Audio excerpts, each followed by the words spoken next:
It's the SEGA Swingin Report Show. Get ready for SEGA news and commentary with your hosts, George and Barry.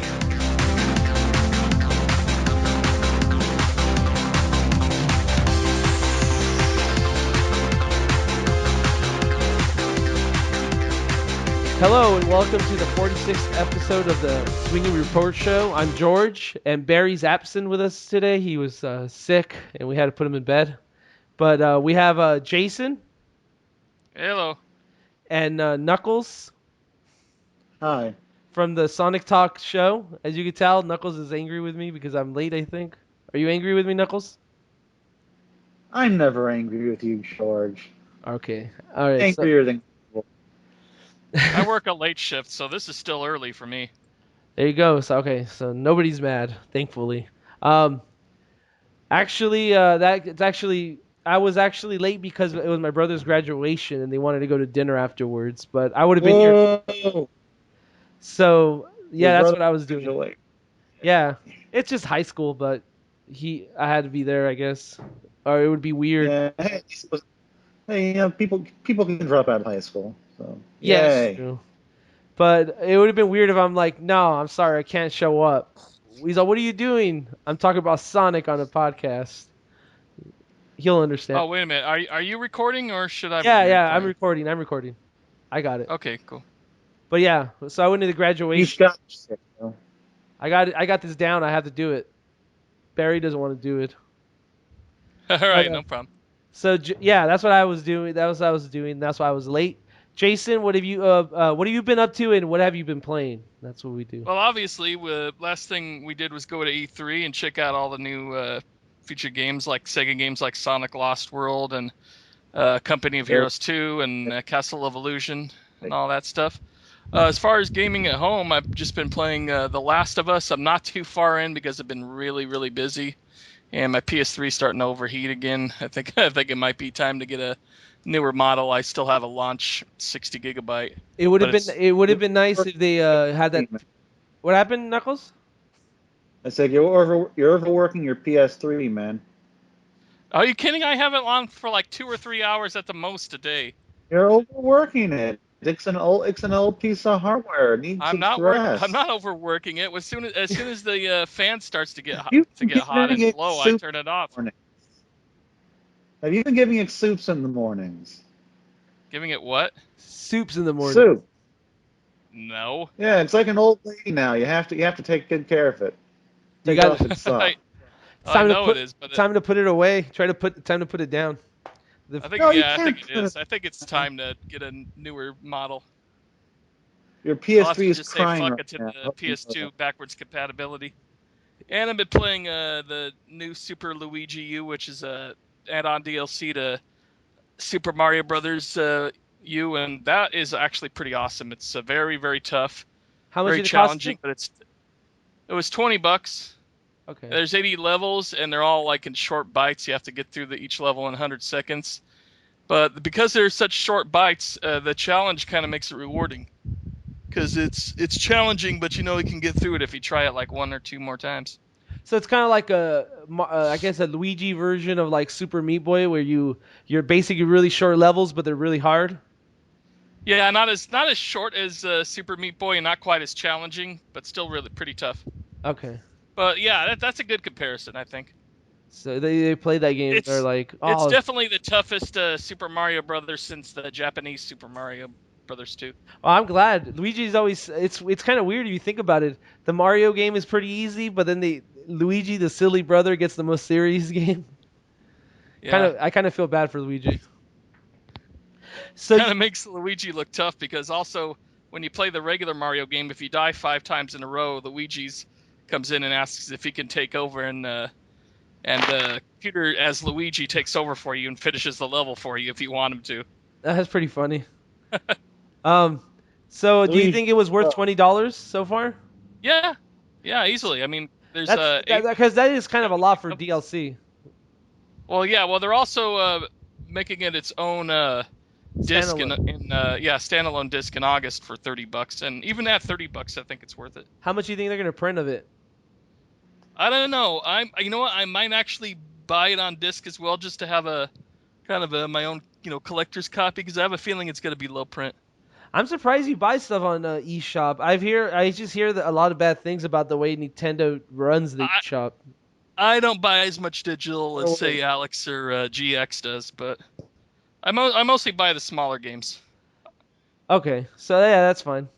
But I always thought people always say that, like, I guess you can't transfer your games or something. You have to pay to play your Wii game, the Wii eShop games. Is that true I when you prefer to. transfer? You have to pay to get the Wii U Transfer from version sister of this the Virtual Console games. virtual console Wii games, yeah, a little bit. But not much. If you already have is a that game on your Wii, it dollar. costs like $1.50 or something to put it on the Wii U. And really, it's just more convenience. I mean, it's still on your hard drive. You could still play it on the Wii U, Okay. but it's more of a convenience thing. I've gotten my Super Metroid, so I'm good. Fuck all those other games. Except for Ristar. Ristar needs a Wii U game. So Knuckles, now it's your turn. What have you been up to this week, and what have you been playing? Well, right now I'm looking at creepy Mario pictures. Oh, It's kind of disturbing. so you just put Creepy Mario? And a bunch of creepy Mario. There's like Mario being chased by a smiley face. There's really, really muscular Mario. I think he's kind of gay, but you know. How many dicks have popped up? I'm assuming that Mario has a huge gay fan Oh base. no, there's no dicks. Let me check. Yeah, no dicks, but there is one realistic Mario that is very disturbing. Oh, that's made the rounds all the time. I can't believe Yeah. you haven't seen that Yeah, one but before. that's just with a bunch of other Mario pictures, as well as that Mario from that shitty Mario movie. Oh, I'm Bob sure. Hoskins. Yeah, I'm sure you loved that movie, Jason. Fuck, it's Jason's No, favorite movie. He was saying it before the podcast. even the enjoyable bad movies have to have some kind of enjoyable. Yeah, have some kind of quality to them, like Street Fighter. But no, that one's just makes no freaking sense. How about It's not enjoyable. what do you think about House of the Dead? I've never actually seen that. I haven't watched any Uwe movies because he just got such a bad reputation. I've never seen him. I I have watched. seen Oh, go on. footage of it. I've seen scenes from it where there's a zombie attack and all of a sudden they're showing scenes from the game and I'm like, what the fuck? Because that doesn't make any sense. It's pretty bad. I have really bad memories of that because I was in high school, and my friends really wanted to go watch the movie. They wanted to go watch that movie, and so it was either watch that movie or go watch Kill Bill with a girl from school. And Why there are and she invited me to go watch Kill Bill, and my friends invited me to go watch House of the Dead. And as a SEGA fan, and they were telling me this is the highest budgeted. Oh no! Yeah, he was Don't telling. tell me. Yeah, I went with my friends because he told me it was the highest budget movie. They were like zombie fans, so they really wanted to go watch it, and they were very disappointed, and I was very disappointed in it. Your friends are terrible people. Yes, I hate I don't. them.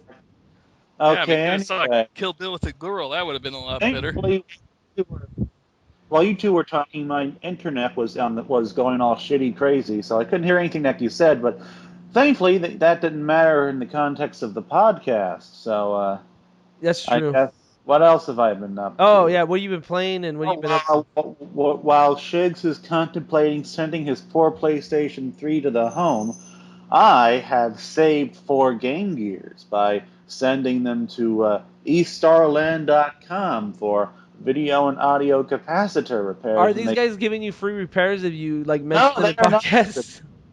They are $20 for video capacitor repairs and $20 for audio capacitor repairs. Plus I shipping might back need and to do forth. that. But How much did it cost you with the shipping and everything? Shipping was inconsequential given that I sent in 4 Game Gears, so I don't know, like $8. Okay. But I guess the repairs. Let's see. Well, 2 of them had both bad video and audio capacitors, so that 40, 60, 80. $80 for 4 Game Gears. Okay, that's not that bad. That's not bad for 4 Game Gears, you know. No. I gotta ask though, why do you have 4 Game Gears? Knuckles? It's a long story that has partially to do with the fact that I'm Jewish and so I have money, but it's also the fact that I was I gonna had make the my Jewish Game joke. Gears kept. Yeah, I know. I took you to the past there. Um, but also, there's the fact that my Game Gears kept either getting lost or the video capacitors were going bad, so I get another one, and I just got sick of this shit, yo. So I bought a fifth Game Gear off of eBay that was meant to replace my Majesco Game Gear that got broken a couple years ago. Thank you, United Airlines, for breaking my suitcase, you little bastards. And so, while I was using that thing, and I took it to E3 and shit, I sent these four into E-Starland. And so now I have 5 Game Gears. Oh, and the fourth Good one lord. I actually bought because I originally placed an order for 3 Game Gear repairs, but I couldn't find one. And so I bought one, and so I bought a new one for like $3 from Play and Trade that had the video problems, and then I found my other one, so I guess bought a new repair, and then bam, 4 repaired Game Gears. So you have 5 Oh. Game Gears? I have 5 Game Gears, but I'm gonna sell Holy these. Lord. holy double A battery, Batman. We need to have a Game Gear party sometime. Well, you obviously have enough Game Gears to have a Game Gear We party. can all play a copy of Sonic 2, because I have like 10 copies of Sonic 2. I don't even know why or how, but I have them. The Game Gear ones? Wait, Because every single one had to come with Sonic 2. wait. Did games actually support? Because I had a Game Gear growing up, but like nobody I ever knew in my life had a Game Gear. So, Uh, do they support multiplayer like the DS? I mean the. there are some multiplayer games, like So you have there's. like a link cable or something? I had a link cable. I don't know where it is anymore, but I'm sure I could buy a new one for $2. Yeah. But there's a Poker Face Paul's Blackjack and Poker Face Paul's Poker, and there's that MLB game, and there's some shit out there. Okay, I was just wondering. I've never tried a multiplayer, and that'd be kind of interesting actually. Now that you mention it, I like Game Gear Party. Yeah. So when you're having capacitor problems, it's like when the screen's flickering and stuff, right? And when the screen's flickering, when the screen is kind of dull and you can't see anything, the contrast is shitty. And the Okay, I'm audio, having that problem now with my Game yeah. Gear. The problem with the Game Gear is that it was released in the early '90s when we had all these bad capacitors that affected the entire industry, and so the capacitors leak and they go bad. It's not just a Game Gear problem. I'd like to add; it's a capacitor problem in general for this era of technology. Yeah, it's not just Sega. It's not just Sega, so don't blame them, you little motherfuckers. That's what you're getting at. So what you been playing? I've been playing a few Game Gear games on my 5 Game Gears, like All of them at the same time? Guns. Yes, Gunstar Heroes. Also, a bunch of Game Gear games I just bought from California during E3 from one of Jason's stores. Yeah, I took them out to Anaheim near Disneyland. There's like 2 or 3 classic game stores near there. I bought a really shitty Outrun game where you drive a bike.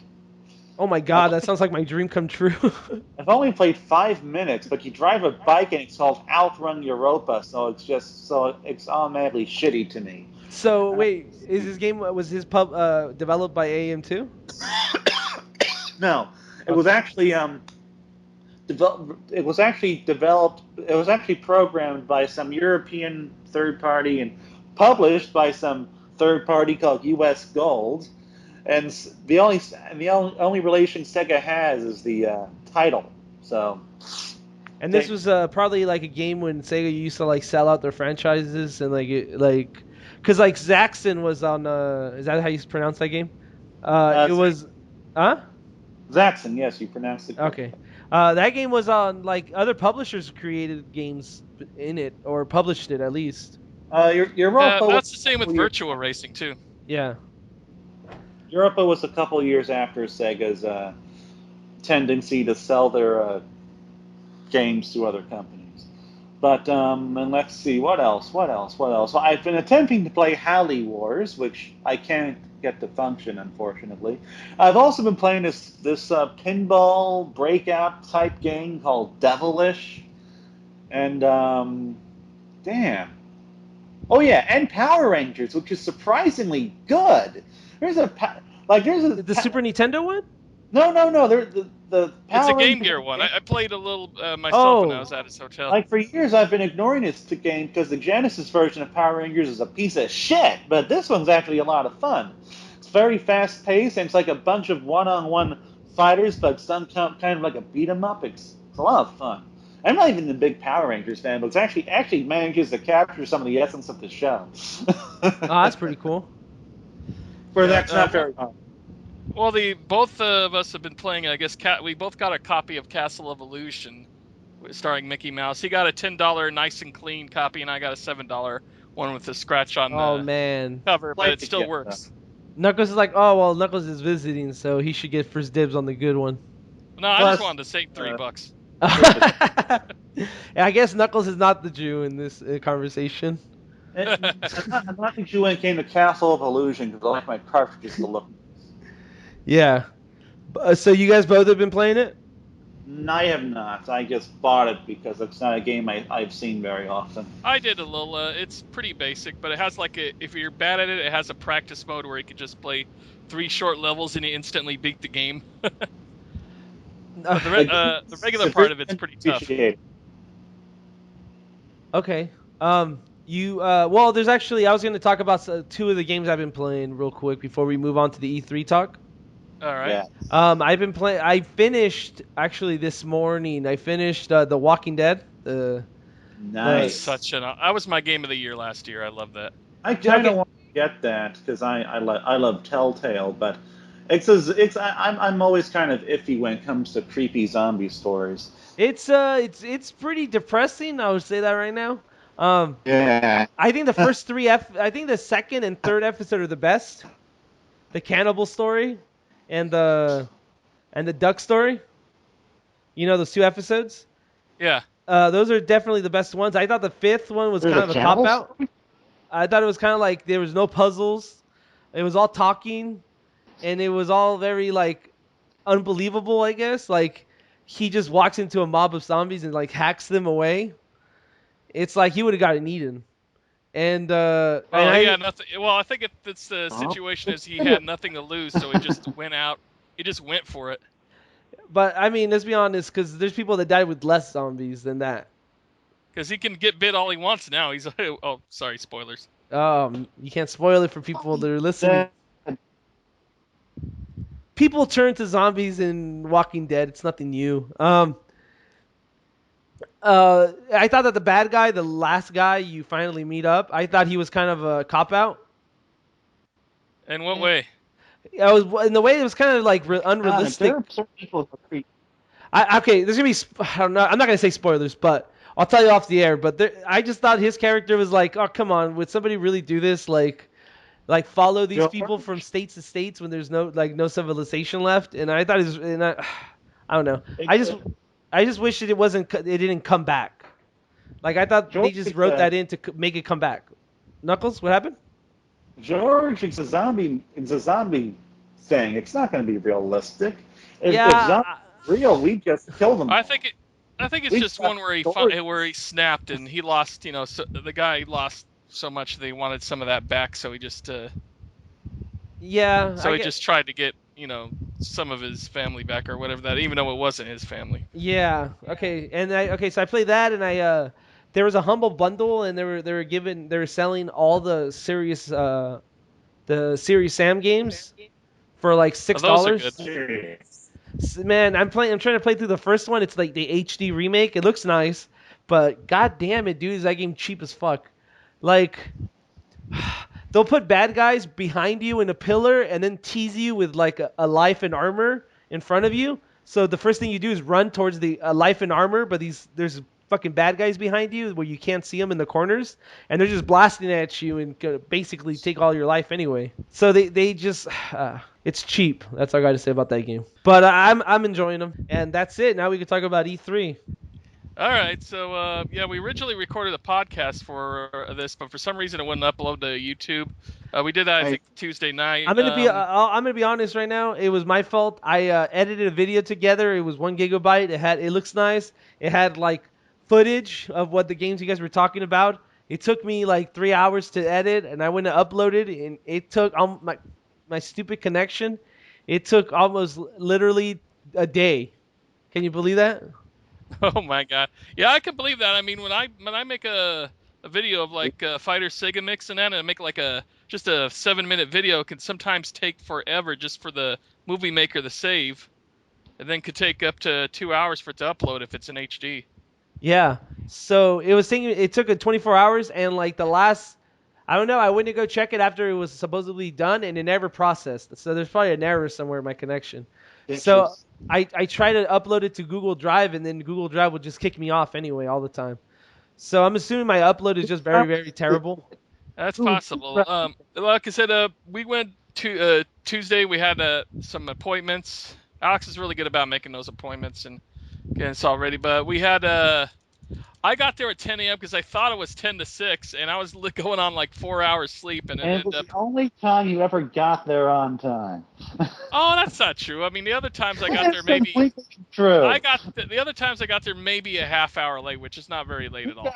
You got to the third day 45 minutes late. That's still not that late. It's late enough. Plus, I thought if they were closing at 5 on Thursday, 6 on Thursday, and they're closing at 5. Like I really should have paid more attention to the hours because it's not uniform every day. It was different. Provided I go next year, I'm taping the hours to the inside of your windshield.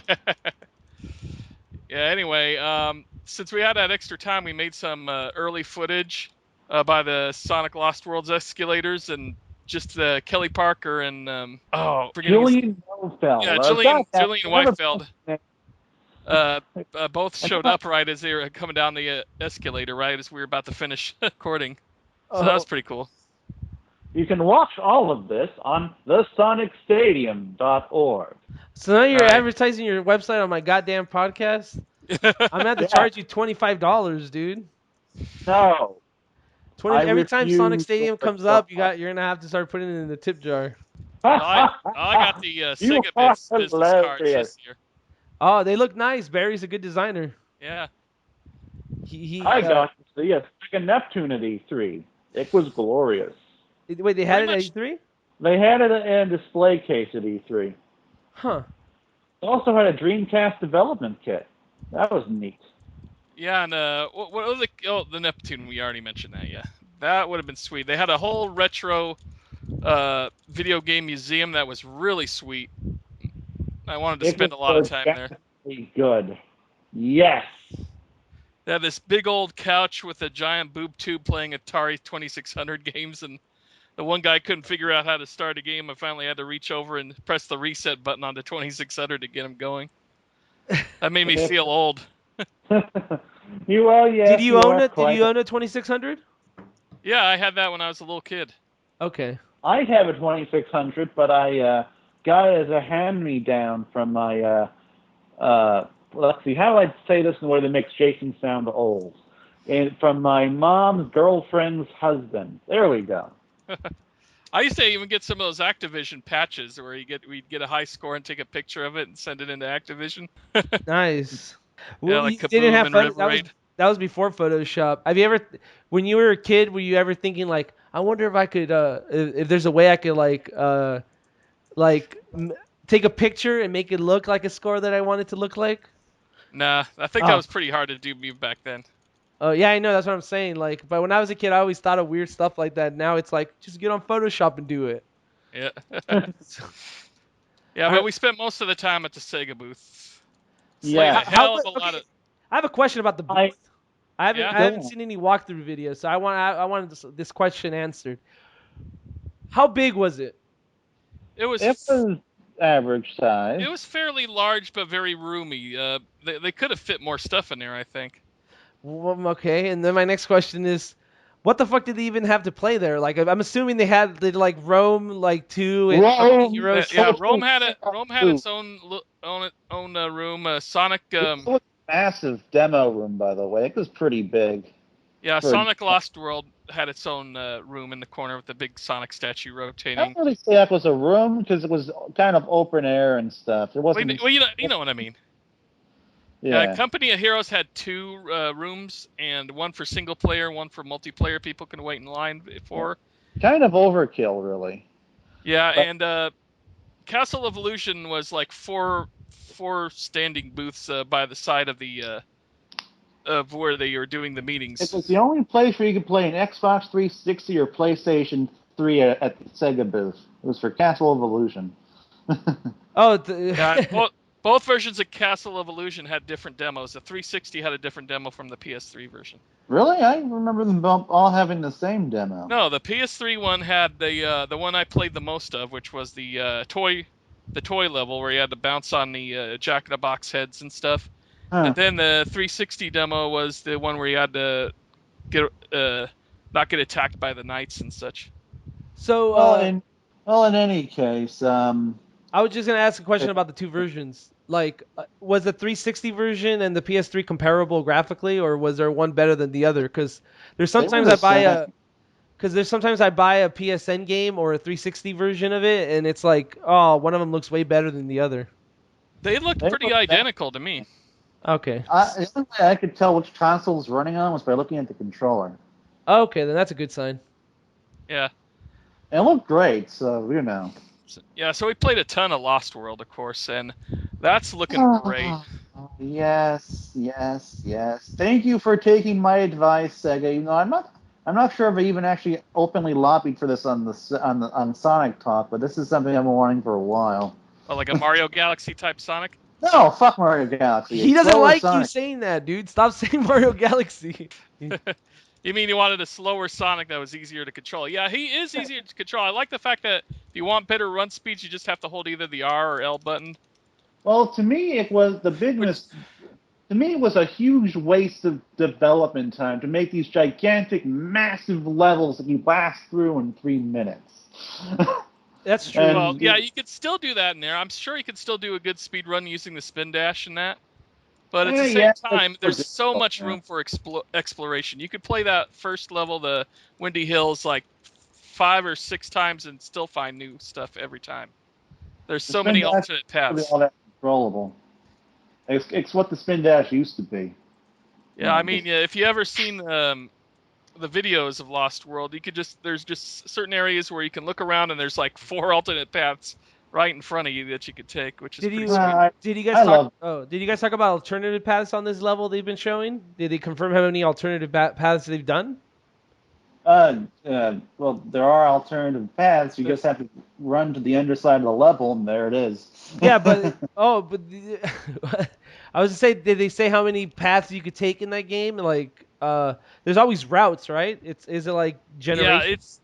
Yeah, it's not quite like Generations. I mean, it's pretty much the paths you want are pretty right in front of you. It's easy to spot. You can go like paths are less obvious than others. Especially so they Mario fighted, like, right? Yeah. What? They Mario fighted. Really I know you don't like it. I'm just joking with you. Mario fighted. Mario fight. I see what you mean. Okay, yeah. Not quite. I mean, the Mario Putt doesn't have these kind of alternate path stuff to it. It's still very much a Sonic game, except you're more in control of your speed, and it's easier to control Sonic this time. Mario Galaxy isn't really so much about exploration as it is about just running through an obstacle course. And they'll usually be like a secret that you can run off to and find, but it's not like this where there's literally like 4. There can be 4 different paths on a single cylindrical tube. Plus Plus they encourage your exploration because you have to get all the animals and the red rings, so you'll be searching a lot. So say okay. Oh, sorry. I was gonna ask you guys questions about the thing. If you guys had to choose one thing about the game that makes you excited, what would that new feature be? Like would it be the new slower Sonic? Stuff like that. Like, what makes you excited for this game? For me, it's the full 3Dness of like a Windy Hill, with all the alternate paths and all the different things to explore. That's my favorite part of it. In fact, I was a little disappointed when Aaron Weber was talking about that. I guess he was being interviewed on one thing where it's going to be like one fully 3D level, then one of the 2D levels, like Desert Ruins was, and then a full auto run-on level. And I think I'd rather just have the whole 3D levels all the time because I really enjoyed that the most. I don't mind the variety. But the other ones were very good, and I like variety, but I just like that one part the most. Yeah. What about you, Knuckles?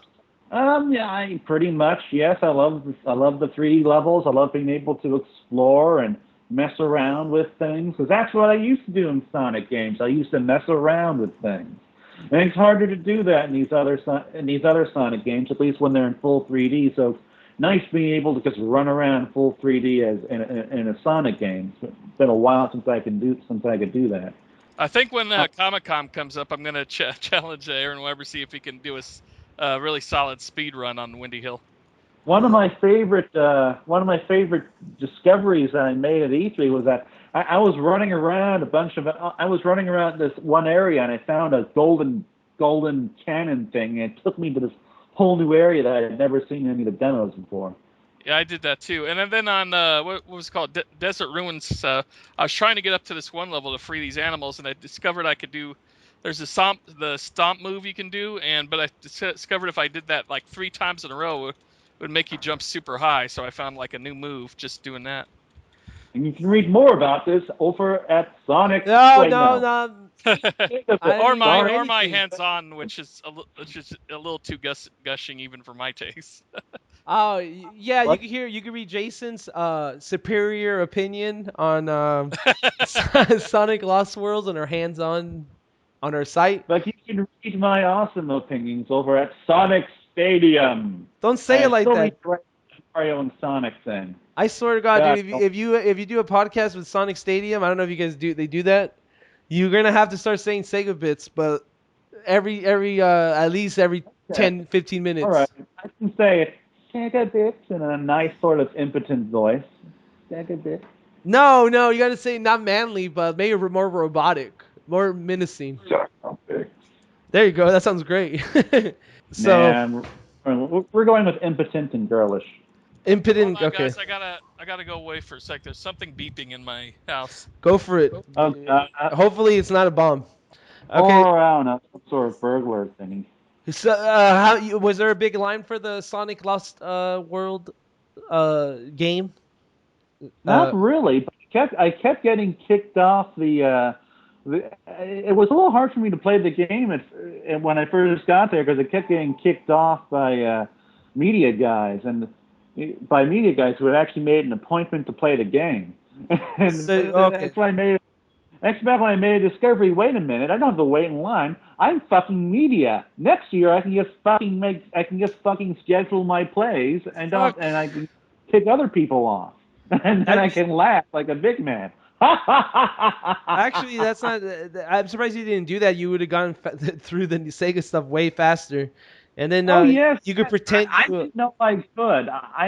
Every E3 I learned something new. Like this year, I learned that you can not only schedule your playthroughs at SEGA, you can also go over to the media desk at Sony and Nintendo and get an appointment to play in their special media area with no lines. Wait. So I could just tell them, I write for Sega Bits. Let me play your game, Ubisoft. Yes. And then they're like, "Are you gonna?" She'll just let you up there. Did they even ask what site you write for? Well, I don't. Jason tried it, He was told that we don't can't make any appointments today, but they don't care what you write for, from what I've heard. And so we can use to kind of bypass some lines and Sony at least. Why don't we just start a site where we half-ass blog about Sony and stuff, and then we can to get into the conference. And Barry can make business cards for us. Yes, I like that plan. I was thinking of making my own game site called Middle Age Gamers and just have a bunch of old folks talking about the glory days. But then I can't write and no. Not open. I could just fake it. Like, I remember back in my day, 70s, we used to have sex and do drugs. Now kids these days are so metrosexual. I could probably fake it too, since I'm playing Game Gear right now. That sounds about right. Oh, back in my day, we didn't need those gosh darn touch screens. We had buttons, all 2.5 of them, plus a start button. It was glorious. Before motion controls. So, What's the next game you guys want to talk about that you guys played? Right here. Well, I guess we could talk about Oh, well, the other Sega games that were at the Nintendo. Rome Total War So, was a lot of... Wait, Lost Worlds was in the Nintendo booth or the Sega booth? It was at Both. both. Which one? Which one do you enjoy playing that more? Nintendo, because there wasn't much of a line. Well, the Sega one had seats though you could sit down with. Oh, fuck the seats. we need to stand up more. Yeah, but okay, let's talk about Bayonetta 2 because I'm sure people want to hear about that. Hey, And you're that too! we waited a long line with a demo that was going on for way too long. I mean, that was like a 15-minute demo easily. It was not going on for way too long. It was glorious. I got to see Bayonetta kick ass again and again for a half hour, and I loved it. Do you think she's as cute with short hair as she is with long hair? I don't care what her hair is. I honestly, I've never been a particularly big fan of her. By the way, she looks like Sarah Palin. I like her, but I mean, her hair. How does that work with her hair being short? I mean, isn't that her power? Where her power comes from is her hair. I don't think it's as simple as just coming out of her head. I think that she just kind of wears her hair, and it's also sort of like, I don't know, it's confusing, but it's actually her pubes. Oh my God! Don't say that. We had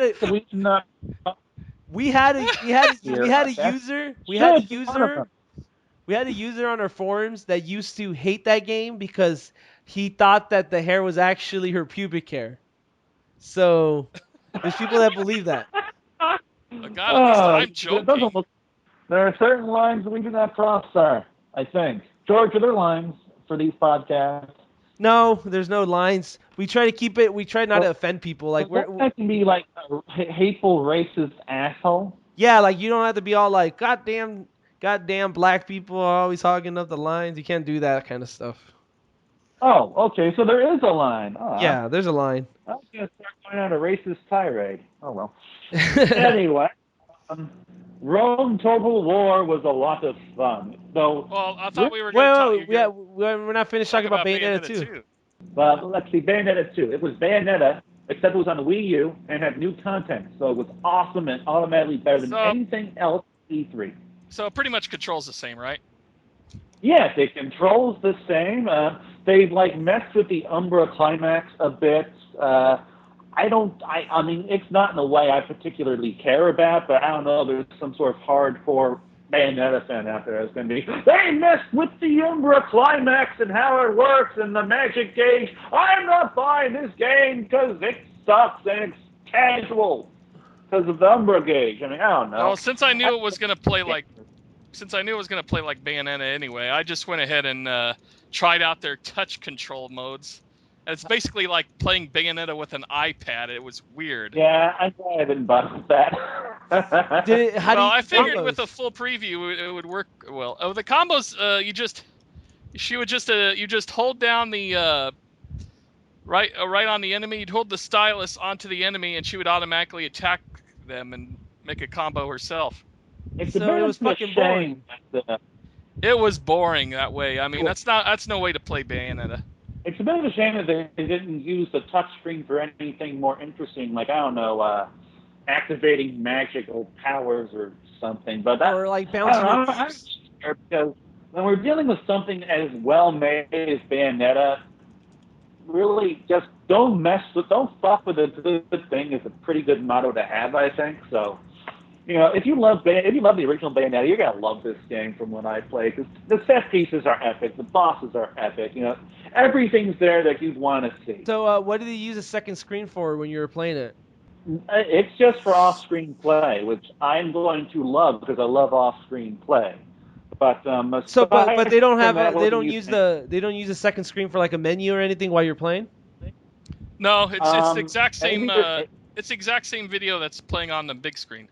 Okay. Yeah, I mean, maybe there's an option for that or something, like a off-screen player menu or map or whatever. But there was nothing. It was just the game on the gamepad at the show floor. So they're not doing anything special with it. Okay. I thought they were. They did with Mario and Sonic, but not for that one. So how does it feel playing it on a Nintendo console compared to the 360 and PS3, Knuckles? I don't know where you played it on previously, so. I played it on the Xbox 360 because the PS3 version sucked ass. So it did I. doesn't really feel different. I mean, it's the same. It's the same kind of game. It's just on a Nintendo console, and you can now look down and play it on the gamepad if you want to. Yeah, I'm pretty sure you'll be able to use the Pro controller with this, and the Pro controller is just as comfortable as 360 controller. Did you ask? So it should be fine. Did you ask him if Nintendo is planning on porting the first game over?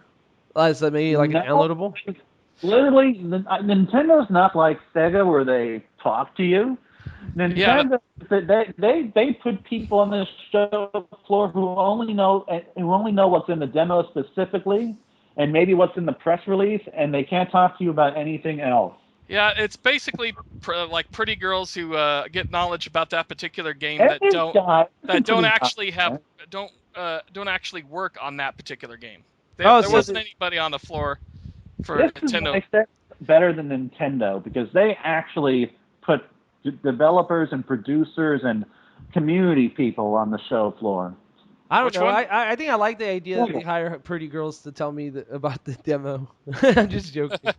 I've always kind of felt bad for the girls who have those 3DSs tied to them. I don't know. It's just... Wait. There's women with 3DSs tied to them? Oh yeah, they've been doing this for years. They have it was before that was a DS, and before that was Game Boy Advance, and they just have them tied to them, and then they come over to you while you're waiting in line. Yeah, they come over to you while you're waiting in line, and they let you play the games. That's so fucking awkward as hell. Why would I want to do that? Like, this woman comes up to me, she'll, hey, I got this fucking DS strapped to me. You want to play it? Like, that seems like something like I would dream about, and then I wake up and I'd be like, why would that exist? Because Nintendo. That's so awkward. I guess they're trying to give their handheld some sexual appeal. I don't know. They never plus it's something for you to do while you're waiting in line. But they could just bring it like just tied to a woman. It's so weird. It's like this woman is a brick. This woman is a pole, and she's just walking this DS to you. It's so weird. Let's see. Rome Total War. It was the actual demo that we got to play was, it was pretty much sexy HD Rome. My favorite type of Rome. That you got to play. I never played Rome. Yeah, you did. I'm the only one who got to play this one. It makes me feel special. And I picked Rome 2 specifically because the original Rome was literally the only other strategy game I've ever played. So you're excited. You're like an expert now. You're like, I know. I'm not an expert, but if I'm going to have to play a strategy game, I might as well play one that I'm somewhat familiar with. So since you played the first one, how much of a leap was it compared to the first one that you played? Because what did you say? How much of a what now? Oh, leap! Oh, massive leap. I mean, this game looks glorious. If the original game was kind of like a second generation Wii game, this one looks like a sexy ass Xbox 360 game. So pretty big difference in graphics. And the water looks great. We got to play this demo that took place by the Nile. So nice. I got to direct my ships, and they got completely blown up and destroyed because I didn't know how to direct my ships, and then my land forces got completely destroyed because I lost all my reinforcements. They're gonna have naval battles for the multiplayer. I don't know. I was playing a single player campaign. That's what I'm saying. I would assume. I don't know why they wouldn't have it for multiplayer, but I don't know. I think they had it before, so they probably are gonna have it. And which is if the listeners. Apparently, that's one of the biggest complaints in the Assassin's Creed 4. There's it's just basically updated. The multiplayer is just the updated version where you just go around killing each other. But everybody wanted naval battles as online. So if you can't get it there, get it at Rome 2. Because I don't think a strategy game is remotely similar to what you do in Assassin's Creed 3. Oh, but you get to drive ships, and that's all that matters. I don't think we have to worry about Rome 2 sales either. It's going to sell pretty well. Oh, yeah, I'm not worried. I think there was a lack of titles at E3. There was like 5, 6, but I think all those are going to sell very well. So I know a lot of people don't like Company Heroes on our website or Total War, but you want Sega to do good and make smaller games, they're going to have to start selling a lot of copies of video games. Yeah. Company Heroes was all right. That was my first time playing an RTS in a long, long time, The first one's one of the highest rated like RTS games ever. So they know what they're doing, man. It was pretty accessible. That's one thing I'll say. I enjoyed Company Heroes too. Pretty accessible for a noob like myself. So I got to compliment them. I got to say that I liked it more than the original Rome Total War, and I liked it more than Halo Wars. But I know that the last one isn't really much of a compliment. But those are the strategy games I've played. I didn't think my computer would be able to play, and then I noticed that I was looking at the beta info because I was doing the hands-on, and then I noticed it met my minimum requirements. So I downloaded it, and I was going to try it, and the freaking Steam wouldn't let me download it all the way for some reason. It wouldn't install. So your shit-ass laptop can play it. That being said, my awesome Ultrabook can play it. This is nice. This is a nice development. Yeah, you should definitely get it. We'll play together. Multiplayer.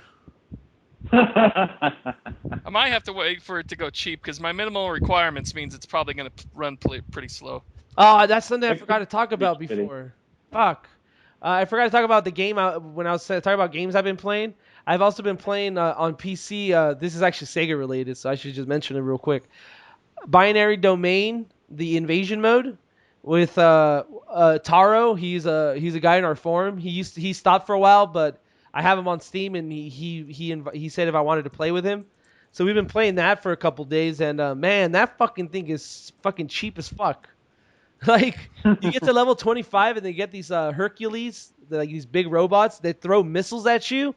They shoot you with a missile, it's over for you. That's it. No coming back from that. You can't just revive yourself. You're dead, and if everybody dies, you lose. Obviously, one guy survives the next round, everybody comes back with no items. It's a very interesting game, and I really hope for a sequel because there's some bugs that could be ironed out that would make the game perfect. I've also been playing Sky Target for the Sega Saturn. What's that?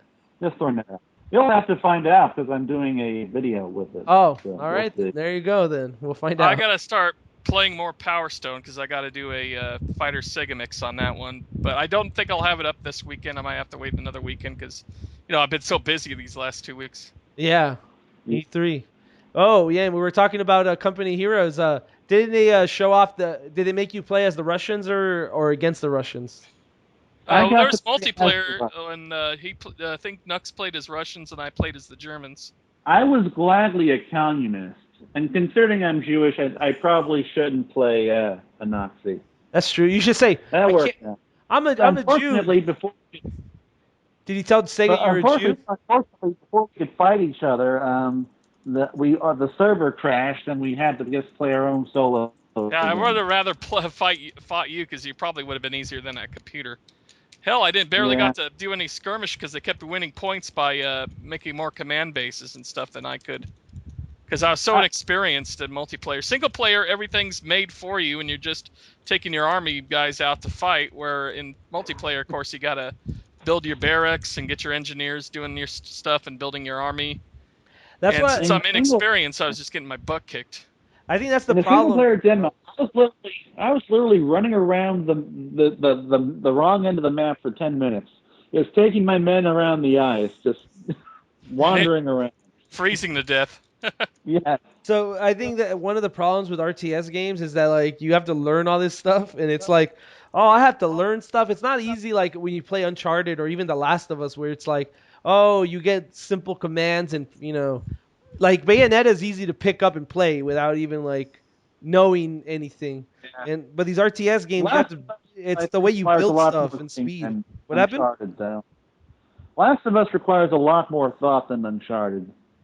No, I hope so. I haven't played it yet, so I don't want anything spoiled. But I've been hearing a lot of good things. I've been hearing mainstream people, like people that just buy 360 and Halo, talking to my brother about how he should play it. So that's pretty good for Sony. It's a lot of fun, but it's not. It was one of the best games at E3. is what I will say, even though I didn't get to play these 3. But in any case, that's bold move. Words. Bayonetta 2 was there. What the hell? I said one of the best. Okay. I did not say the best. All right. All right. So you guys played Company Heroes 2. How was the developer's Relic? You guys did an interview with them, right? Yeah. I have that on the YouTube, but I wanted you to check it out before I posted it. What's wrong with it? it? Private. Well, I don't. It's just the interview with a few pictures put up on it and that. So I don't know if it's the best. I just wanted to get your approval on it before I post it. Okay. I'll watch it before this. But how did it go? It went pretty fine. Yeah. I answered all the questions that were on the forum, including the fan questions. Okay. So everything got answered. Okay. Was it positive or negative? It's fairly positive. All right. We'll post that. Except that was the time that Alex lost his camera stand bag. Yes, and that's all we will see about losing things. That's all that will be said. So let's go on to something else. Something that doesn't involve me losing things. Like, all right. Castle of Illusion. Now, I didn't play much of the Genesis version of that, so I can't give much of a comparison. But as far as just as a standalone game, Castle of Illusion is very pretty, and it's quite a bit of fun. But that's all I can really say about it. Jason, you wrote the preview. Yeah, I was gonna say it feels more like a $60 game than some $15 download. And I have played Castle of Illusion on the 16-bit, and I remembered it well enough that it plays like that. Even the physics are kind of similar. It's a really hard game. It kept kicking my ass. Yeah, it is tough. I mean, back in the day, those 16-bit games were really challenging. Yeah, especially the level with the knights, and they kept throwing their goddamn hammers at me. I couldn't finish that level. I finished the other level, but I couldn't finish that one. There's like certain things that you have to watch for. So you guys couldn't even beat the demos. I beat the one demo, but I didn't beat the second demo of it. He beat a demo and he got a pin. That reminds me. We got a bunch of pins thanks to Aaron Weber and the good people of SEGA.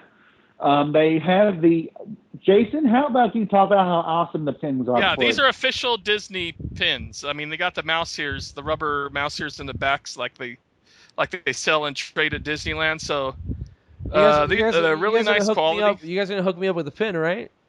I'm gonna hook you guys up with SEGA Biz shirts. Well, Alex has got all the pins, so you'll have to talk to him. I just got my own personal ones. What happened? Because Aaron gave me these very special edition rare pins that may be worth a lot of money someday. So your Jews to give away during our Summer of Arts. SEGA Summer of Art contest. He'll be okay with me taking one. We'll see. I've got 10. I need at least 5 for the contest. And but I have 2 of each. There were 2 pins. I've got 2 of each. I've also got an extra lanyard, which will be added to the grand prize. Jesus, you're giving everything away to our readers. Readers get everything. I get nothing. Yeah, I'm sorry, George. The readers are more important than you. Hear that, readers? You are more important than George. But that sucks. But but we currently only have 2 entries. I'm not going to say anything about those entries, but I will say one of them is spectacular so far. Yes, okay, but yes, that is true, and we'll be posting that one very soon. But the problem with these contests is people are lazy. Yeah, you guys are kind of lazy. I was expecting more entries by now, but to be fair, I've barely posted about it since before E3. I need to post about it again, and so we'll be announcing this addition to the grand prize pot officially soon. We're also adding another Check Set Radio CD for Check Set Radio Future. So since we only have 2 entries, if you want to do something and it's not half-bagged, you have a pretty good shot at winning something. So I would encourage you. Thank you. I would encourage all of you listeners to enter. Okay, I'm done with my commercial. Your commercial plug there. So I guess the only other SEGA game we can talk about is Mario and Sonic at the Winter Olympics. We can also talk about Lost World on the 3DS. Oh, which shit! Was a lot of fun, but I was gonna say, oh shit, I forgot all about the 3DS game. Yeah, well, you shouldn't have, because the Windy Hill left stage in that game is superb. The Desert Ruin stage, not so much. Jason disliked it more than I. Yeah, I didn't care for it that much, but the Windy Hill is spectacular. I mean, it's comparable to the console version, and the frame rate is really, really well done. I mean, kudos to Dimps for actually making a pretty good 3D Sonic stage. Especially since their games have actually been kind of getting worse in quality over the years, which is unfortunate. So hopefully Lost World represents a reversal. But we didn't like the Desert Ruin stage, largely because it was kind of like it was a side-scrolling puzzle level where you had to hit all these switches and stuff. It was a lot of stop and go, and you had to hit this rolling ball that's sentient, that's following you just right, so it would unlock a set of stairs that you can climb up. And it was kind of like going from Green Hill to the Marble Garden Zone. Which, to be fair, that's classic Sonic. So maybe it's not so bad. But I would say that. I had fun with it at first, but it just went on a little too long and got a little too confusing near the end. So if the level were shorter, I would have fun with it. Okay, if you had fun with it. Sorry, if you had to rate the 3DS version and the Wii U version in a Sega Bits school scale of A through I guess F, how would you rate them just by the demos so far? F- for both. You got it. I'd have to give sellouts. I'd have to give the Wii U version an A, and the 3DS version probably a C+ right now. Wow. The Wii U version gets an A.5, and the 3DS version gets a B percentage point. It's very technically sound. Like I said, the frame rate's really good. It runs really smoothly. It's just I think Dimps, as far as level designers go, they're not the best at that. They're best at putting a game together and making it technically sound. Well, but Windy Hill was pretty fun. So if we get more levels like Windy Hill than we get levels like I'm cautiously optimistic on the game. I'm always optimistic. So we're not going to take Knuckles' opinion very lightly here, because he's very optimistic, and we need somebody that's more realistic. Okay, speaking of cautiously optimistic. Realism. Everyone here is goddamn pessimistic these days. We need some happy people who just want to enjoy life. Speaking of cautiously optimistic, I'd say Mario and Sonic at the 2014 Winter Olympics is looking pretty good. I mean, graphically, it's very nice. The frame rate's a little sluggish, it seemed like. I saw some gameplay quite choppy at times. I know some gameplay. It was, you know what? It was still old. You know what the thing is? We recorded gameplay footage, and okay, this goes to that thing I said earlier that we're not talking about. Like, Knuckles losing stuff. Game footage, but we don't have game footage anymore, which is very depressing. But oh well, it's sad. It's very sad. Basically, Alex fucked up. Footage and Alex is not liking your negative stuff about himself. No, it's not about me. It's something else. But, okay. Well, like I said, anyway, if you haven't read my preview, if you haven't read my preview, the skiing was really well done. It has like a Mario Kart-esque feel to it, where when you're taking turns, it's the same as drifting, and you gain boost, and then you can make a big speed boost from that. You can get a speed boost from hitting the little flags on the sides. If you hit a ramp, you can flip up your gamepad like the gyro sensor in it, and then balance it up in the air like a Excite Bike to land just properly. I saw the announcement. All of the mini games were fun. My personal favorite was sort of this like Mario and Sonic transform stage where you can transform between it was a bobsled. It was a bobsled, ice skates, which I never saw, snowboarding or skiing, and he kept going through gates, and you would get one of the four. And the creative thing about this was that every course had like different surfaces and stuff that you could ski on, and the vehicle that you either chose or got by random, depending on which gate you went through, decided how you were going to go through a given part of the course. So if you got the bobsled, then you go through the icy course, through the icy area of the course. And you get the snowboard, then you had to stick to the snowy areas. And it was surprisingly deep for Mario and Sonic minigame. But the issue is that these are all dream games. I forget what they call it. The dream courses? Dream events. Dream events. These were all dream events. And the dream events are usually better than the... Just the one was a dream event. No, they were all dream events. No, they weren't. Skiing was normal, and the bobsledding was normal. The bobsledding was pretty cool because it had 2 different camera angles. Was surprisingly fun, yeah. Yeah, bobsledding had the normal behind the bobsled view on the TV, or if you looked on the gamepad, you're right. The camera was right on the hood, which made it for a little bit easier to control. And in the bobsledding, you can either do a 4-player cooperative where you all have to turn in unison, or you can also just do it in single player and you use the trigger to turn all the characters in unison. And we didn't get to do cooperative, of course, at E3, but yeah, the reason my hands-on doesn't mention that is I just played all those courses single player. But honestly, in between me, you, and all the guys listening to us, I think they just showed us the best games in the game, and nothing else is probably going to measure up to that. I don't know. I think it's way too early to tell. I mean, there's a lot of events, and that was just 3, and it's still very early before it comes out.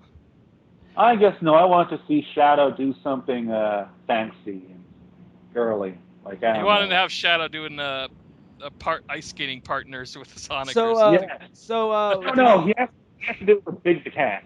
Big the Cat. So don't talk about Big the Cat like that, dude. That's my favorite Sonic character. I'm not picking on anybody. I'd love to see Shadow ski ice skate with Big the Cat.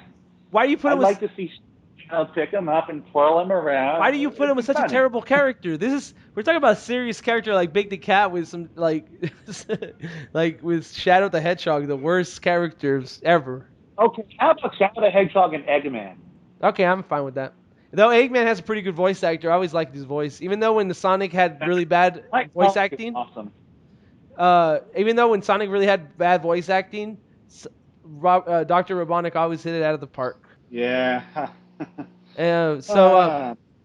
Mike Pollock has actually had a pretty wide range of roles. He did this really dark adult anime called, not adult, but I guess adult anime called Berserker or Berserk. Yeah, I've seen them.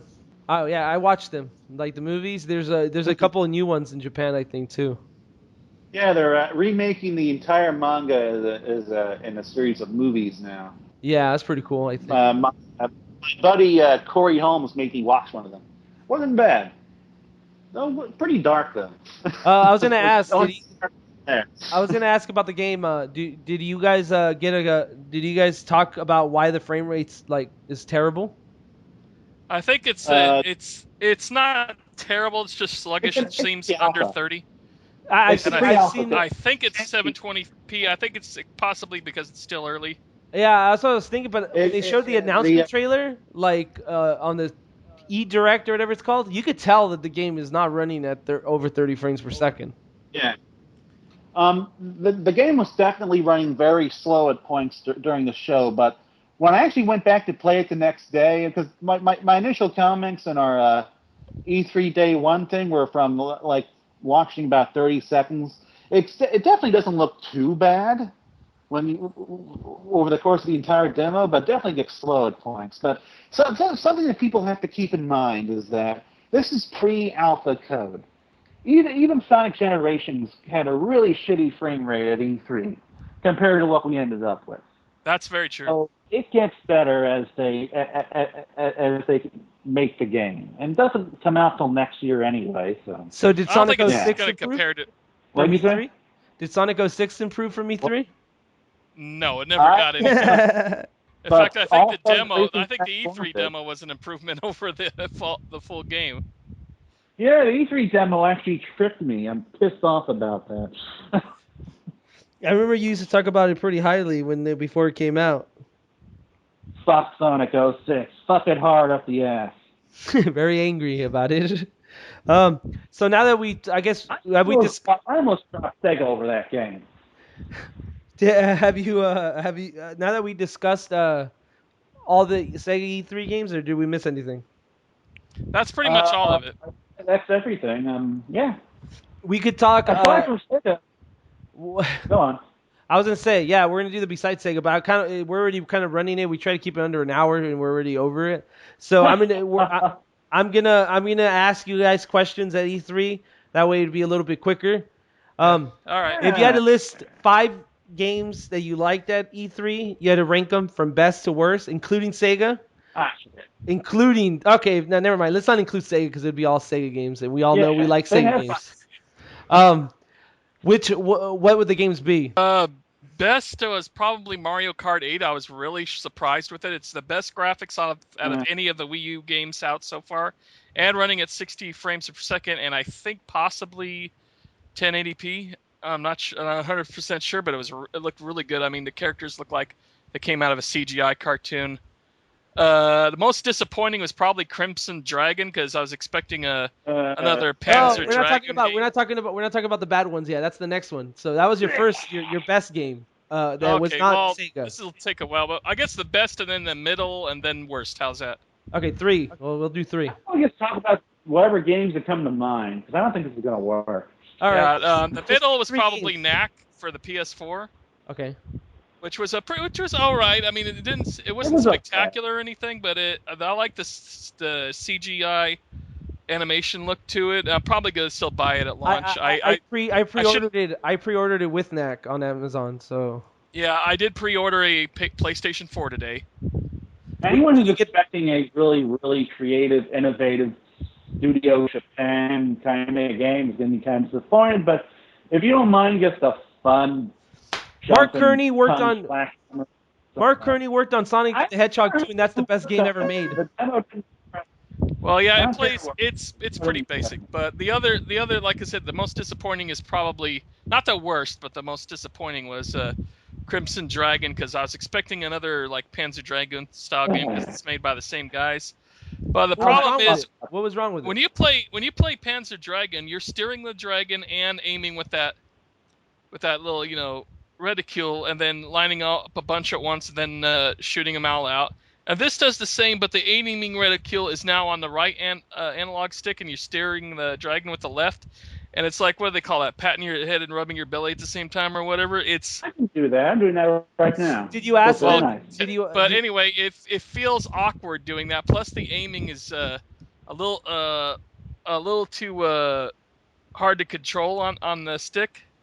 Okay. So it just felt very awkward. Did you ask? I mean, maybe that's something that could be adjusted. I don't know. Did you ask the guys at Microsoft if they're going to have a controller option, or if they're going to let you switch it? No, the problem was the fact that only the controller option was available. Can I just talk about Crimson Dragon? Because I need to get this off my chest. Goddamn. Off your shit. Go for it. Off your shit. Crimson Dragon. Sorry. A year ago at PAX East, it was on the Kinect. It was on the Xbox 360. It was a lot of fun. It worked well on the Kinect. It wasn't like it was slower than Panzer Dragoon Orta. Slower than Panzer Dragoon game. But if you're gonna make a game like this on the Kinect, it's gonna be slower. And for all intents and purposes, it worked and it was fun. Now at E3, the game is different. It's on the Xbox One. It's on a controller, and the control is now shit because they didn't change a fucking goddamn thing when they moved it over. So it's still slow and sluggish. Only now, because you're using an actual controller, it feels awkward as shit and slow as shit. And all that nimble agility from the Panzer Dragoon games, it's just gone. I mean, you think, oh my God, they're putting it on a controller. That should make it even better, but it doesn't. It makes it worse. Makes it shit because this was made for a completely different control scheme. And thankfully, it's still going to work on the Kinect, but the fact that they even made it work on a controller, and that's how they decided to present it to E3, just pisses me the fuck off. I'm not even like a big fan of the Kinect, but it's pretty clear that this was not made for a standard controller, and it shows in how shitty the game plays. And what really sucks is this is probably how the majority of the people who buy this game are going to choose to play it. Yeah, they didn't have any Kinect games on the show floor that I saw. If you don't want to play this game on the Kinect, then just don't buy it. I love how they have this. I love how they have this. Go ahead. If you're a big Panzer Dragoon fan like I am, you're going to be disappointed and maybe a little pissed off. If you have a Kinect and you don't mind playing on the Kinect, then I recommend you pick it up, so long as they didn't fuck that up when they moved it over to Xbox One. Now I'm done. Okay. I was gonna say, what do you think? I mean, when they had did he show you cutscenes of the game when you guys played it? There were cutscenes. It looked and sounded just like a Panzer Dragoon game. This guy clearly really wants to make another Panzer Dragoon game. And Microsoft clearly wants to let him. Then why don't they go to Sega and say, "Hey, we want to do what Nintendo did and get your IP and give it to this guy. Come on, let's so they do can that." And like Crimson Dragon? And let's make it ground up with a controller in mind. Okay.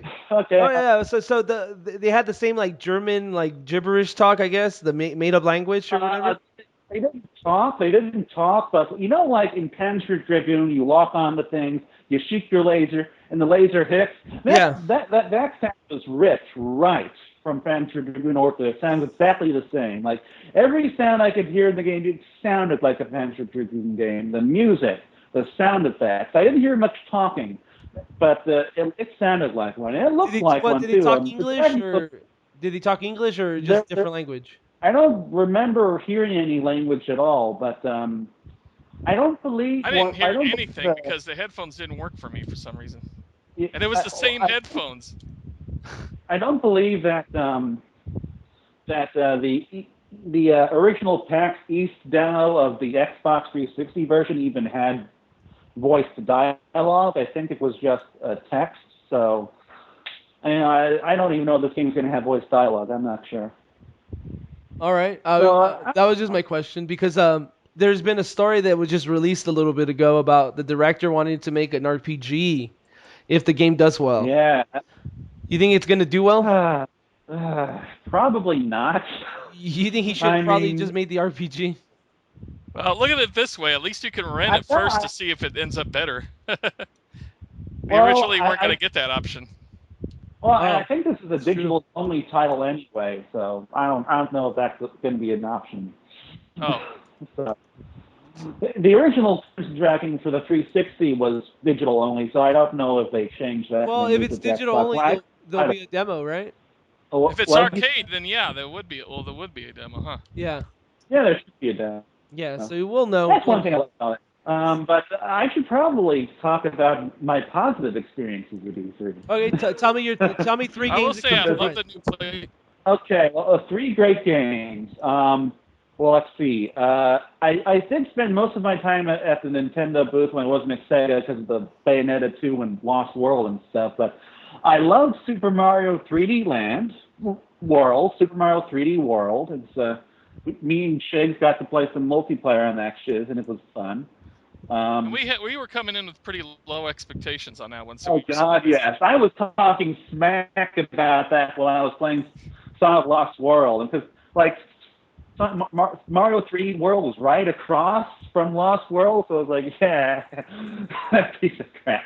But it was, I didn't say piece of crap for the record, but it was a lot of fun. It surprised me, surprised both of us, and I also got to play Dragon Crown, which I played for this little crown they were giving out.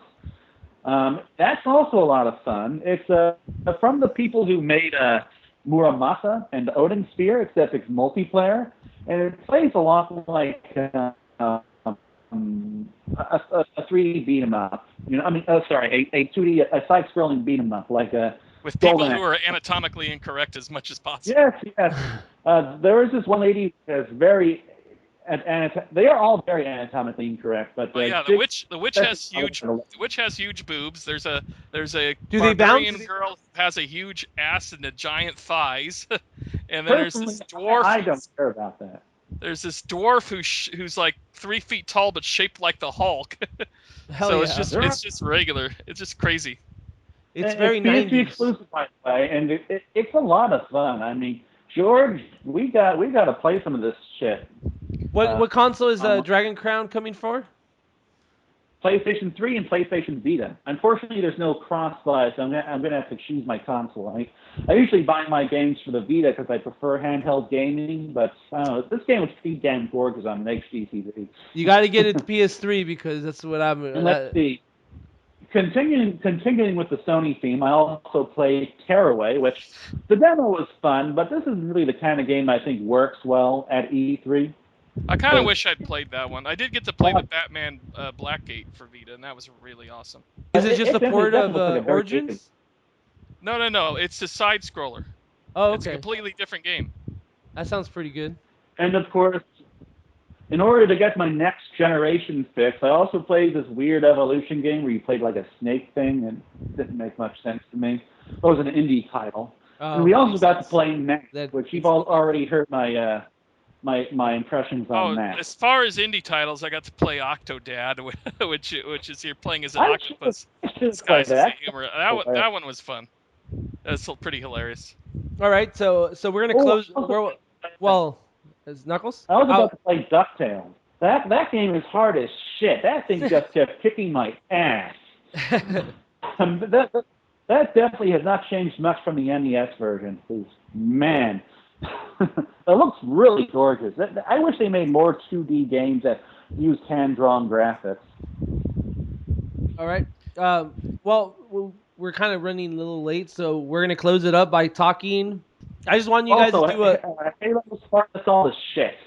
This is from a Halo fan, so don't bother with a twin-stick shooter on a touchscreen. Sorry, Don.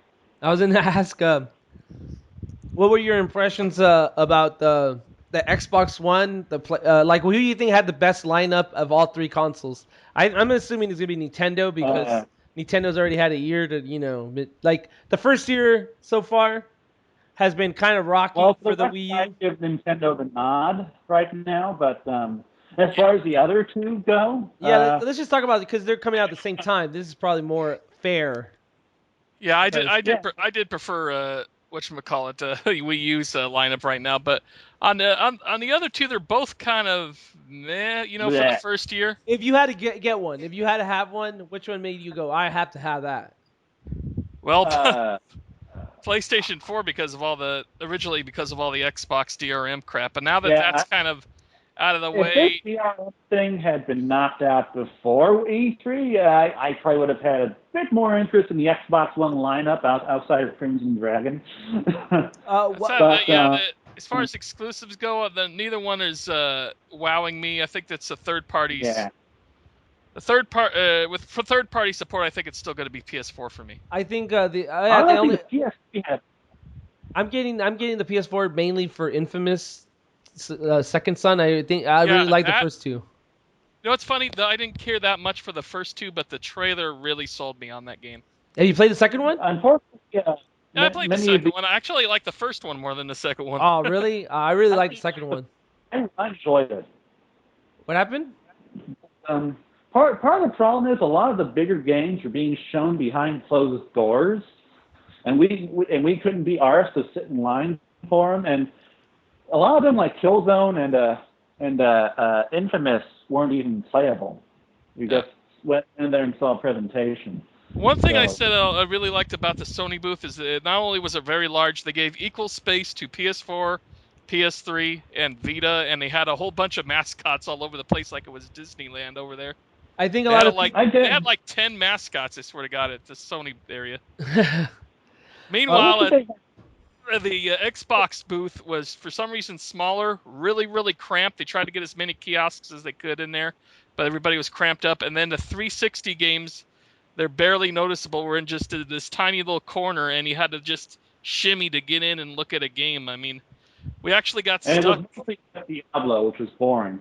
Yeah, we actually got stuck looking at Diablo 3, and we couldn't get out because there's this big guy who was working on the game that was kind of in the way, but he had a hard time getting around too. Well, I actually find the Diablo 2 interesting because when I was younger, I used to really like playing on the PS2 Champions of Noreth. I don't think it was boring. I think the problem is that's a game where you have to sit down and play for a long time to appreciate, not just play for 10 minutes to see if it's any good or not. You can't really judge it like that. I agree. Yeah. Okay, so what about you, Knuckles? Knuckles, you usually buy all the consoles on launch. Are you gonna buy the PS4 and the Xbox One? I'm buying all the consoles this year. I'm buying all the now that DRM nonsense is out of the way. I am getting both consoles, but neither of them really, not even like blew me away. It's like this. Nothing there really impressed me, which kind of depressed me a little. The most impressive stuff is coming out in 2014. That's the part of the problem.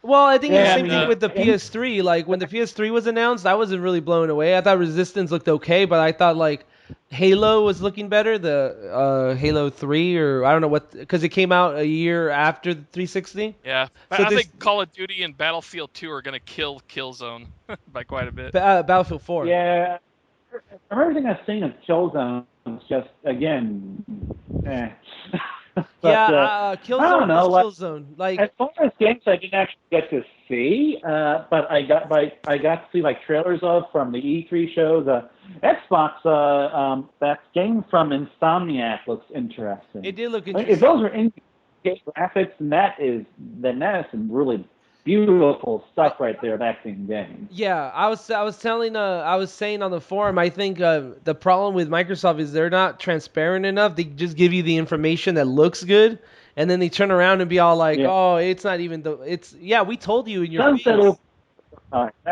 Yeah, before family sharing got killed, we all thought it was going to be full games, that you could share among 10 people. Ends up they were going to be 1 hour demos that you can save your progress. Basically the exact same as PS3 has. I think that what sounded good about that though was that every game was going to have it, because Microsoft, it was like a rule with Microsoft, I guess, that every game was going to let you play for an hour. The PS3, the selection is kind of bad, to be honest. The time trials or whatever they call them, there's not that many games they have it, and I don't know. I think we shouldn't even have demos for full games on digital. They should just let you play for an hour, and if you want to buy it, buy it. Yeah, I agree with that. I mean, that's the way it is with arcade. They have to give you a trial version for every arcade game, so that makes sense. As far as the controllers go, go ahead. Gun to my head, if I had to pick a console, it would be the PS4, because it actually has some games that look fun, like Knack and Octodad, and the Xbox 360, Killer Instinct. What do you think about Rise? What do you say? What do you think about Rise? Did you get to play that, or did you get to see a gameplay? Yeah.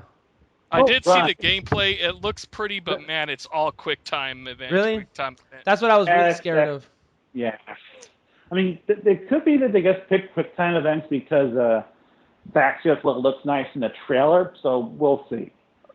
Okay. But as far as what I actually got to play on the show floor, Sony by a mile. Of course, to be fair, for the Xbox One, I pretty much just played Crimson Dragon. Okay. I played Crimson Dragon in a golf game, and that was it. And the controller feels like a third-party 360 controller that doesn't feel as nice as the this is what I'm going to ask. 360 itself. To close out the video, I'm going to ask you a feature of each console, and I'm going to ask you which feature you prefer. So I think it would be more interesting to close it. Sharing or TV content, like the OS? Sharing by far. Okay, you Knuckles. TV, like the YouTube video thing? Yeah.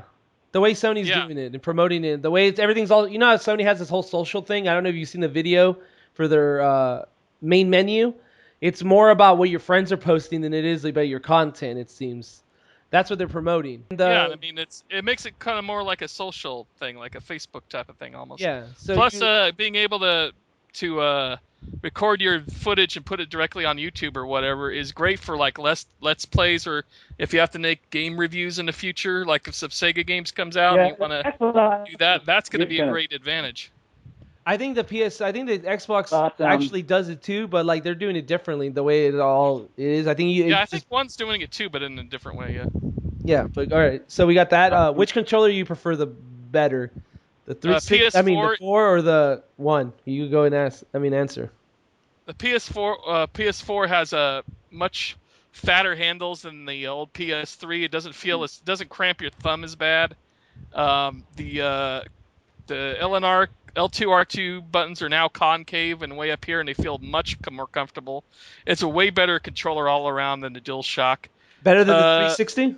PS4 because of that. You know what? No, not as good as the 360 controller. I think that's the most comfortable, probably the most comfortable controller of all time is the 360. Although the Pro controller on Wii U is actually really, really good too. But the like I said, the Xbox One kind of feels like the 360 one, but a little cheaper. Like it felt, I don't know, it felt hollow and light. It could be that it just didn't have rumble and it was wired, but it felt like a third-party controller of the 360. What about you, Knuckles? Which one do you prefer? I don't know why honestly, fuck them both. I just want to play games, but if you had to pick, if I have to pick, I'm not really into the whole social thing, but honestly, it's just as far as utilitarian purposes goes.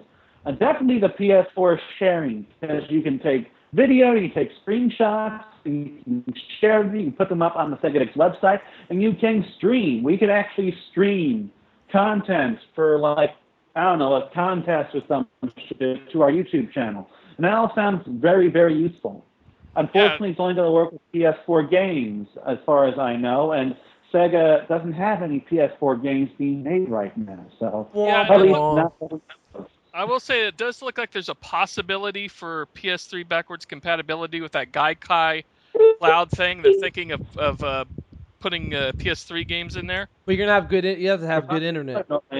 Connection do cloud. Yeah, that's what I'm saying. Okay, that's your first question. What's your next question? Oh, you already asked about the controller. You didn't answer the controller, right? Oh, the controller. PS4 because it's more comfortable than the Xbox One and the touchpad. I like the touchpad. That has potential, and it's even you can click it down. There's nothing we saw on the show floor that actually used it, though. Yeah, but it has potential. I love potential. Okay, the next. To be fair, sorry, go on. Next 2.0 will also be part of the controller, so we'll see how that goes. Okay, the next question is, what do you? Which of the consoles look did you prefer? The design? The design of the console. PlayStation 4. Is it smaller? PS4. It's smaller. It has that cool kind of slant look to it, like it's almost crooked or something. They almost look a little bit alike, but Xbox is quite a bit larger. It's about as large as the PlayStation, as my old PlayStation 3 here in front of me. Okay. It's not as large as you thought it was going to be. I actually got some pictures of it next to my Game Gear.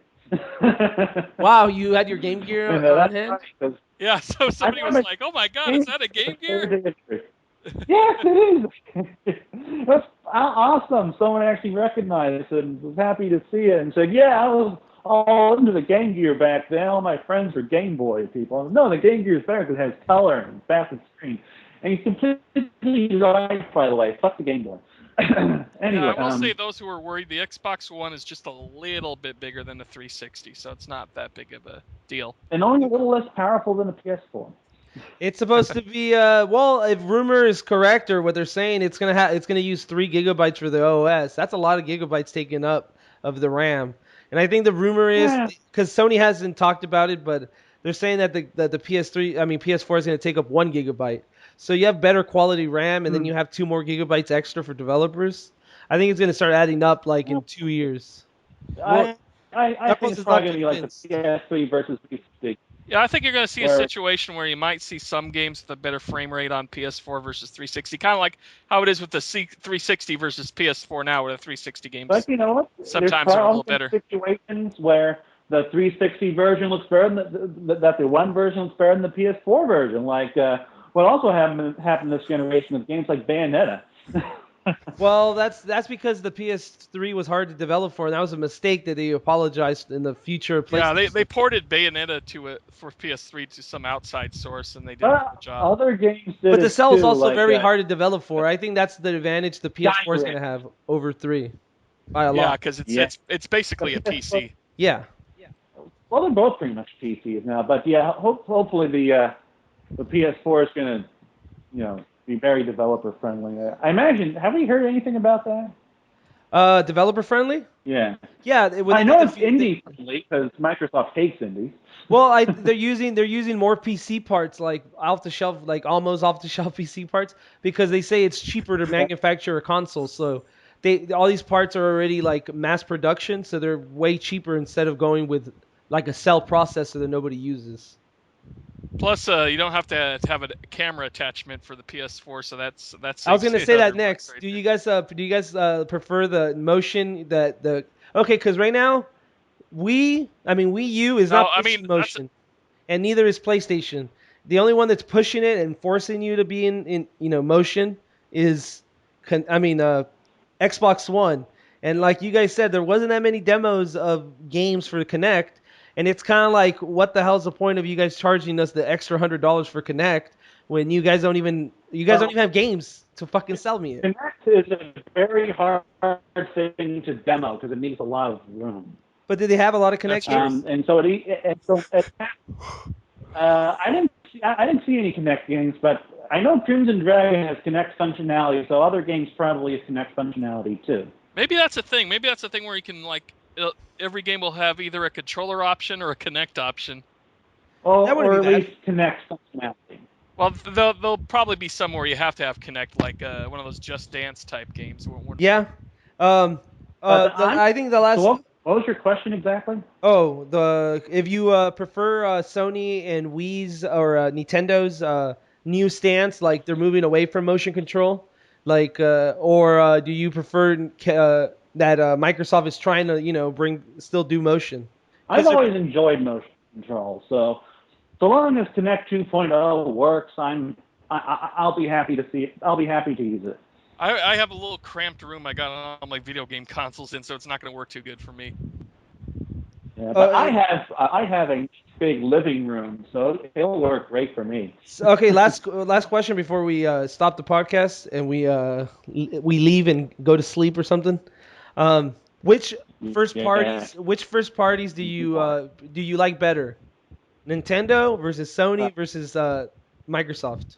Like overall? Yeah, overall. If you had to pick it, if you had to tell somebody, oh, I like these guys better. Who? Nintendo. Sony is really, really, really, really winning me over with all their awesome indie titles. But I'm saying first party. First party. First party. I'm a Nintendo man. I got to go with that. Second place is definitely Sony. Xbox has some good stuff with Halo and Gears, but I always preferred the Ratchet and Clanks and some of the other ones. And there you have. As everyone should know, I am a huge Halo fan, but for me, Microsoft doesn't really have much beyond Halo. So. Don't you think it's a little generic though to like Halo? Well, that'd be quiet, you. We're having this argument. We're this argument. Okay. I'll put some context into that Halo comment real quick. I've been trolling Knuckles and saying that Halo is the most generic game I've ever played in my life. Anyway, I have been very with him because he kept me up late at nights when he made that comment, and I had to comment and post, and then he replied, and it was just a whole vicious cycle. And now I'm just ignoring it. So, Okay. But Sony probably may very well become my favorite first-party developer of this generation if they keep doing what they're doing, which is creating very creative games and really focusing on indie development and stuff like Octodad and Journey and Flower and this technically is an indie, but it looks like an indie title, Tearaway, stuff like that. So, but at the moment, Nintendo still has it. All right then. So that's actually the last bit of it. If anything you guys want to say, goodbye. I love you. Thank you. Okay. All right then. We'll see you guys probably, I don't know, maybe we'll do a regular with Barry and me next week. Maybe the week after. I don't know. I have to talk to Barry about it. But, I guess we'll see you on the next episode. Alrighty. I'll see you later. I'll see you at Sonic Top if you listen. I don't blame you if you don't, because you don't have George and Barry on that. Who knows? If you guys invite me and Barry as guests, we'll show up and we'll talk about our careers. We've been trying to diversify our guests. We've got Savannah Jocelyn and Bizarre Hog from Sonic Stadium lined up for the next 2 shows, but we'll see about you. We'll get you on soon enough. Speaking of Sonic news, what do you think about this whole possible Sonic Boom cartoon by the My Little Pony people? I think that's a terrible idea. I don't want to hear about it. Okay, for one, considering it's source, it's probably not real. Okay, CSFE no, Knuckles. No. Yeah. We're at the end of the podcast. No more. If you guys want to hear Sonic Boom talk, Sonic talk, but subscribe. Yeah, to this is going on too long. He's right. My Little Pony people from one dude who wrote like 5 episodes. So that's My Little Pony people. Okay, now I'm done. Okay. If you guys want to hear more Sonic Talk with these guys, you guys should follow the Sonic Talk podcast. It's actually very good, and they have actually really good guests on, which I wish I could put more effort into getting for the show. But, all right, I'll see you guys next episode. Bye. See you later.